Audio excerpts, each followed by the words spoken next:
नमस्कार मंडळी, आज आमच्या गावाची जत्रा होती। जत्रेसाठी आम्ही बोकडाचा कार्यक्रम ठेवला होता।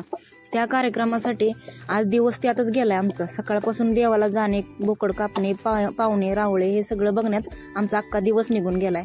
आता रात्र झाली, आम्ही बोकडाच्या मटणाची भाजीची तयारी करतोय बघा। त्यासाठी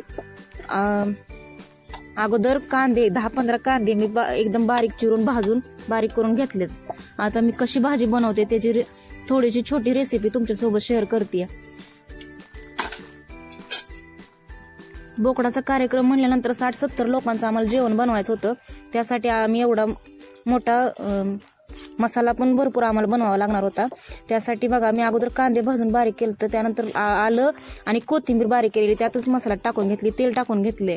आता जास्त तिखटाचं प्रमाण एकदम व्यवस्थित होणं गरजेचं होतं, कारण तिखट जास्त झालं तर कोणच खाणार नाही, सगळं नाश होईल, आणि कमी झालं तर खातील तरी नाही का। म्हणून मी एकदम मीडियम साईजची भरणी तिखटाची होती ती अख्खीच तेलामध्ये टाकली आणि एक तरी पावडरची पुडी टाकली, त्यामुळे तरी पण चांगली भाजीला आली आणि खायला पण एक नंबर तिखट मीठ एकदम मापात झालं होतं।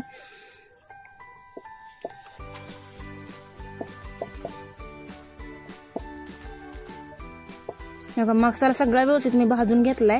आता त्यामध्ये मी बारीक केलेलं लसूण टाकून घेते। आता जास्त भाजी म्हणजे मसाला पण भरपूरच करावा लागणार आहे।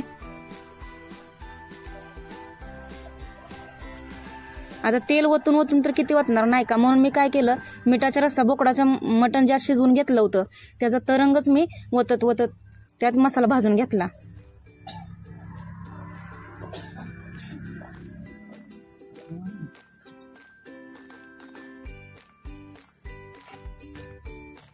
आता खोबरं मी बारीक केलेलं टाकून घेतलं, त्यानंतर थोडासा गरम मसाला टाकून घ्यायचा।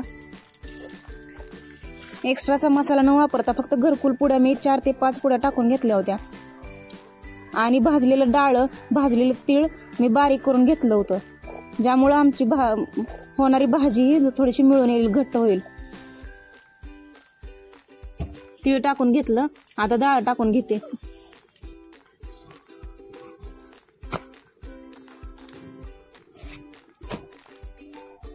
सगळं मी टाकलेलं व्यवस्थित मिक्स करून घेतल्यानंतर थोडासा मिठाच्या रश्श्याचा आल्यात तरंग वतून घेत सगळा मसाला एकदम पातळ केला, तरी येईपर्यंत चांगला शिजू दिला।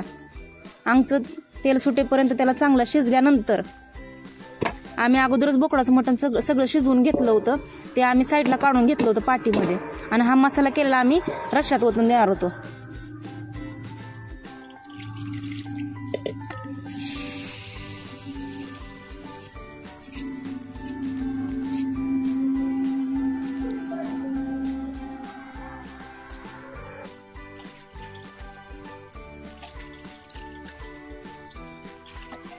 वरचा तेलाचा तरंग टाकून हे बघा मसाला एकदम पातळ केलाय।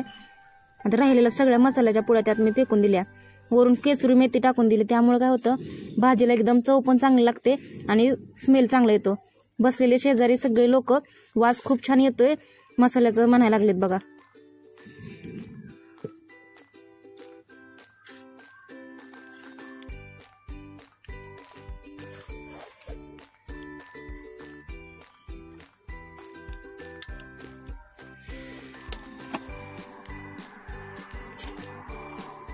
आता तयार झालेला मसाला एक 4 ते 5 मिनिटं मी शिजू देते, आणि नंतर मिठाच्या रश्श्यामध्ये आम्ही ओतून घेणार आहे।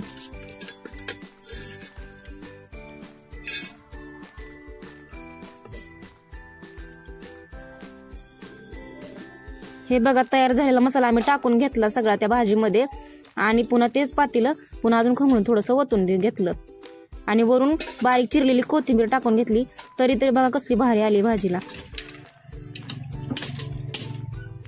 60 ते 70 लोक आरामात एवढ्या भाजीमध्ये जेवतात।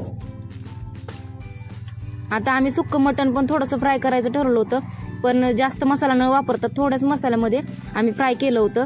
ते पण कसं केलं तुम्हाला सांगते।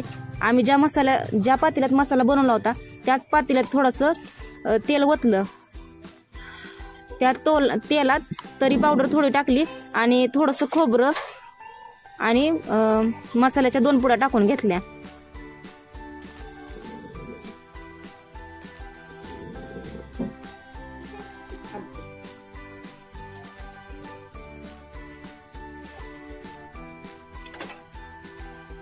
आता हा तयार झालेला मसाला आम्ही मटणात ओतून घेतोय बघा.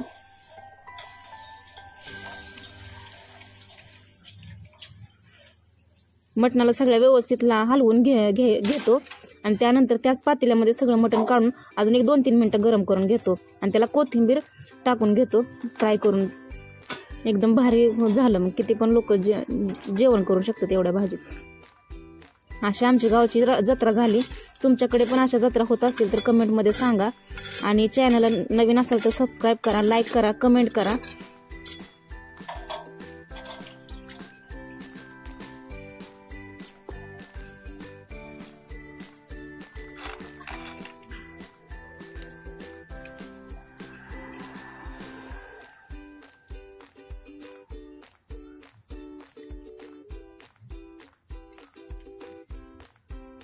असा जोरदार बेत झाला आमच्या इकडं आज.